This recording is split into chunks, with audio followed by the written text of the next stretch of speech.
చాలా క్లియర్గా అర్థమైపోతుంది. ఎన్డీటీవీ కానీ సిట్ కానీ దర్యాప్తులో చాలా క్లియర్గా చెప్పేశారు. ఇంకో చోటకి వెళ్ళవలసిన పని లేదు, లేదు.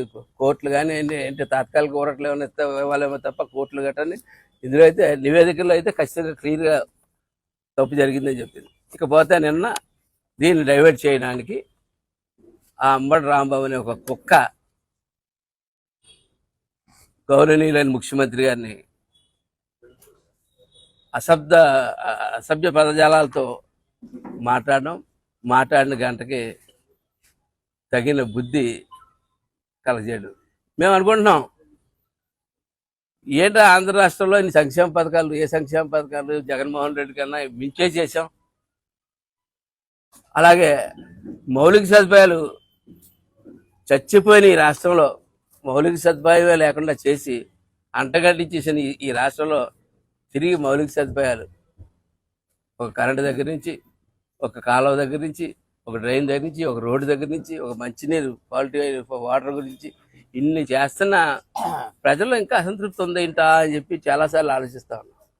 ఆలోచిస్తుంటే ఈ మధ్యకాలంలో చేస్తే మాకు అర్థమైంది ఏంటంటే, ప్రజల్లో అసంతృప్తి దేని గురించి ఉందంటే, ఈ కుక్కల్ని ఇంకా కుక్కల బోన్లో పారాయలేదేటి, ఈ కుక్కల మీద తగిన చర్యలు తీసుకోలేదేటి, ఈ కుక్కలు ఇంకా ఈదులో ఎందుకు తిరుగుతూ ఉన్నాయి, ఈ కుక్కలు ఈదులో తిరుగుతుంటే వీళ్ళు ఏం చేతగాని దద్దమ్మల్లాగా ఆ వేళ మమ్మల్ని అందరినీ హింసించి నానా రకాలుగా బాధ పెట్టిన ఈ కుక్కల్ని ఇంకా కుక్కల బండ్లు పట్టించుకోవడానికి ఎందుకు కూర్చున్నారు అనేటువంటి విషయం మీద ప్రజలు మా మీద అసంతృప్తిగా ఉన్నారు.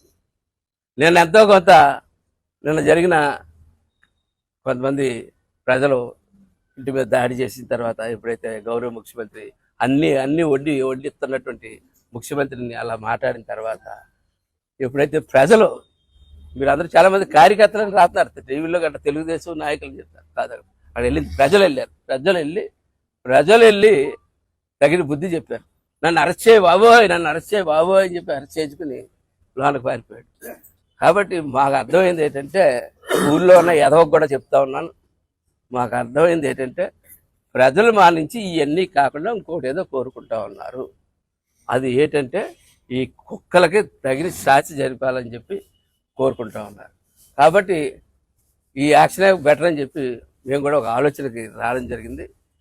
ఇక్కడ నుంచి ఈ డిప్యూటీ సీఎం గారు పవన్ కళ్యాణ్ గారు జిల్లా సాక్షి చెప్తా ఉన్నాను, ఎవరైతే ఆ రోజు చూసి పెట్టలేకపోయి ఈ రోజుకి కూడా ఎవరో ఒక చాటుని చేరి పార్ట్నర్షిప్లు పెట్టుకుని ఎవరో ఒకరితో ఉండి ఇంకా దందాలు నడుపుతూ ఉన్నారో వాళ్ళందరి సంగతి ఈ వేళ నుంచి ప్రజల కోరిక మేరకు ఈ వేళ నుంచి ప్రజలు కోరుకుంటూ ఉన్నారు. ప్రజలు ఖచ్చితంగా కోరుకుంటూ ఉన్నారు. నాకు చాలా క్లియర్గా అర్థమైపోయింది. జరిగినట్టు ఒక ఇన్సిడెంట్ వల్ల చాలా క్లియర్గా అర్థమైపోయింది. ప్రజల కోరిక మేరకే మేము ముందుకు వెళ్తామని చెప్పి చెప్తా ఉన్నాను. ఈ ఎదవ చెప్తా ఉన్నాడు, నేను అనలేదు, తెలుగుదేశం కార్యకర్తలు అన్నాను, చంద్రబాబు నాయుడు గారు పిచ్చి యాదవ. చంద్రబాబు నాయుడు అన్నా కార్యకర్తలన్నా చంద్రబాబు నాయుడుకి ఒకటేరా, ఎందుకంటే అలా కాబట్టి 35-40 సంవత్సరాల నుంచి పార్టీ నడపగలుగుతున్నాడు. అది గుర్తుపెట్టుకోమని చెప్పి తెలియజేస్తాను. అలాగే పవన్ కళ్యాణ్ అన్నా, నన్నన్నా, ఈ మురళీనన్నా, ఎవరినన్నా సరే పవన్ కళ్యాణ్ అన్నట్టుగానే పవన్ కళ్యాణ్ తీసుకుంటారు. కాబట్టి అంత తక్కువ కాలంలో 100% స్ట్రైక్ రేట్ తోటి ఇవాళ మేము పార్టీ ముందుకు తీసుకెళ్తా ఉన్నాం. కాబట్టి ఇవన్నీ గుర్తుపెట్టుకుని ఉండవలసింది చెప్తా ఉన్నాను. ప్రత్యేకంగా ఈ జిల్లాలో, కాకినాడ జిల్లాలో ఉన్న యాదవులందరికీ చెప్తా ఉన్నాను, మూటామూలు సర్దుకుని పండే ప్రజలు దేహశుద్ధి చేసి సమయం ఆసన్నమైందని చెప్పి చెప్తా ఉన్నాను. ఇకపోతే తిరుపతి లడ్డు విషయంలో ప్రజల మనోభావాలు, భక్తుల మనోభావాలు దెబ్బతీసినట్టు చేసినటువంటి విషయాన్ని ఎట్టి పరిస్థితుల్లోనే ఉన్నాయి. ఎందుకంటే కలియుగ దైవ వెంకటేశ్వర స్వామిని మనం వెంకటేశ్వర స్వామిని పిలుచుకుంటాం. ఎక్కడెక్కడో నార్త్ నుంచి వస్తారు, బాలాజీ అంటారు, కన్నడ నుంచి వస్తారు, తిమ్మప్ప అంటారు, తమిళ్లు ఎత్తారు, ఏరువలి అని పిలుస్తూ ఉంటారు. అంటే దేశం మొత్తం మీద అతనికి ఉన్నటువంటి భక్తులు, అంతమంది భక్తులు ఉన్నటువంటి ఆయన్ని గోవిందుడు, ఆ గోవిందుడు భక్తులందరూ ఒక్కసారి గోవిందా అంటే మీరు అందరూ కూడా గోవిందా అయిపోతారు. అంబటి రాంబాబు అది గుర్తుపెట్టుకోవాలని తెలియజేస్తూ, ఇప్పుడు కొత్తగా ఒక అవతారం ఎత్తాడు రాంబాబు. నిన్నటి నుంచి మొన్నటి ఆయన అరెస్ట్ చేయగానే వైసీపీ మీడియా లైన్లోకి వచ్చేసి కాపు నాయకుడట, కాపు నాయకుడిని అరెస్ట్ చేస్తారట.